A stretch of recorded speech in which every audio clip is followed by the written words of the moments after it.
हम देखेंगे कि कैसे तोशाखाना से गाड़ी निकल गई और घड़ी फंस गई।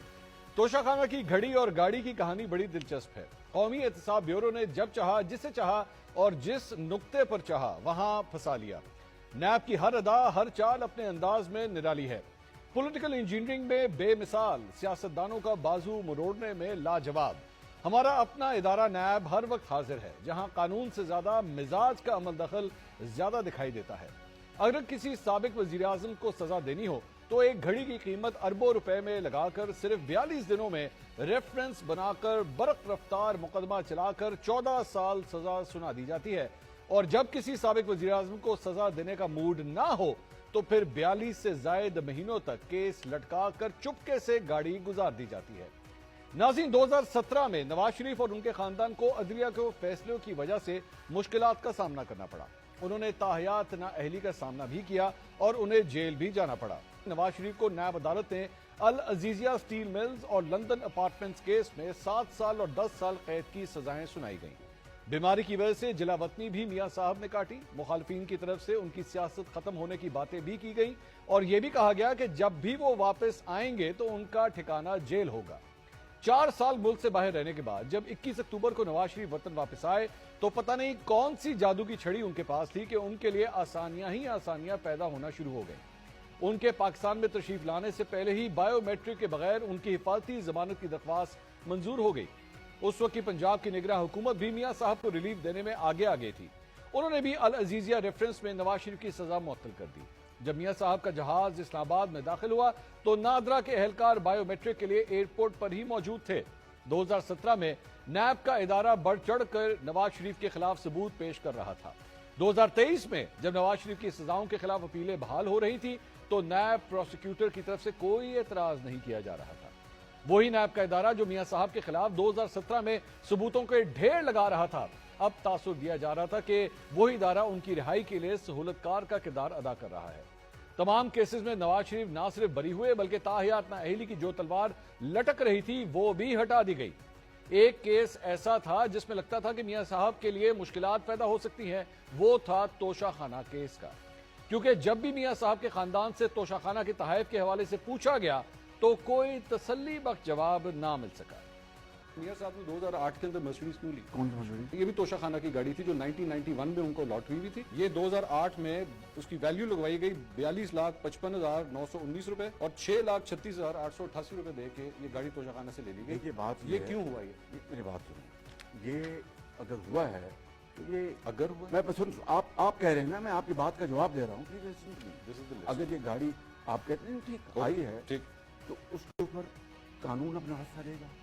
यूसुफ रजा गिलानी साहब ने एक स्पेशल जो है वो ऑर्डर निकाला और उनको क्लियर कर दिया, जबकि एक्चुअली तोशाखाना के रूल्स हैं। ये कैबिनेट डिवीजन का मेरे पास जो है वो नोटिफिकेशन पड़ा हुआ है। Antique items and vehicles shall not be allowed to be purchased by the recipients. Vehicles shall be given to the central pool of cars of the cabinet division. ये 2007 के रूल्स हैं। कानून अपना रास्ता अपनाएगा। नहीं ले रहा ना, फिर मैं कह रहा हूँ कानून अपना रास्ता लेगा, अपनाएगा, और जो कानून फैसला करेगा हम सबको मंजूर होगा। Where is this car? ये मर्सिडीज गाड़ी किधर है? बात सुनिए ना। Have you asked your brother ये गाड़ी किधर है? नहीं, मैंने आपको उसका जवाब दे दिया। गाड़ी का नंबर भी है मेरे पास। मैंने आपको जवाब दे दिया है कि कानून अपना रास्ता अपनाएगा। अच्छा, पीरियड। अच्छा, कानून अपना रास्ता अपनाएगा। I have told you. Nawaz Sharif साहब की मर्सिडीज गाड़ी, वो पता लगा कि जनाब 2008 में उन्होंने एक मर्सिडीज गाड़ी अपने लिए निकलवा ली। क्या जरूरत थी जबकि गाड़ी अलाउड नहीं है? नहीं, वो गाड़ी जो है वो उनको जो हमारे बहुत करीबी दोस्त मुल्क हैं, सऊदी प्रिंस हैं, अब्दुल्ला बिन अब्दुल अजीज नाम में मिली थी। आज कब मिली थी? मैं मुझे एग्जैक्टली ईयर याद नहीं, 90s के अंदर। लेकिन मेरी एक बात सुने, तोशाखाना की जब आपने घड़ी की बात की, तोशाखाना से कानूनी तौर पे जो आपका कानून कहता है उसके मुताबिक कोई चीज़ खरीदना, पैसे जमा करा के जो परसेंटेज हुकूमत पाकिस्तान ने मुकर्रर की, उसमें कोई गलत बात नहीं।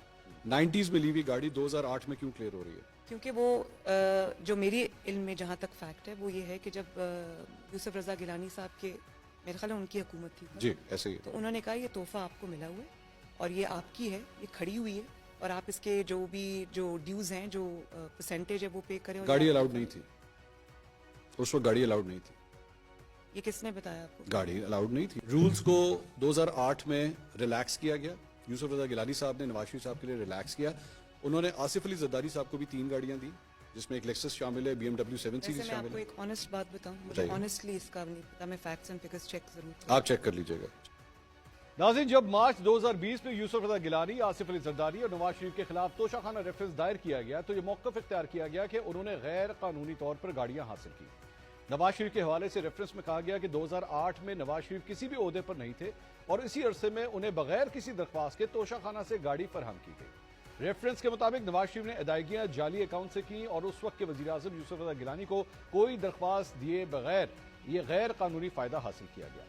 ریفرنس میں استدعا کی گئی کہ ملزمان کو قانون کے مطابق سزا دی جائے. 9 ستمبر 2020 کو باقی ملزمان پر فرد جرم عائد کر دی جاتی ہے, جبکہ نواز شریف کو اشتہاری قرار دے دیا جاتا ہے. کیس چلتا رہتا ہے اور پھر ہواؤں کا رخ بدلتا ہے اور لگتا ہے کہ نواز شریف کے خلاف کسی کیس میں نیب کی کوئی دلچسپی نہیں. توشہ خانہ کیس میں نواز شریف جس کے خلاف اتنا بڑا ریفرنس تیار کیا جاتا ہے, جب وہ نیب عدالت میں اپنا جواب جمع کرواتے ہیں تو اس جواب پر نیب کو کوئی اعتراض نہیں ہوتا.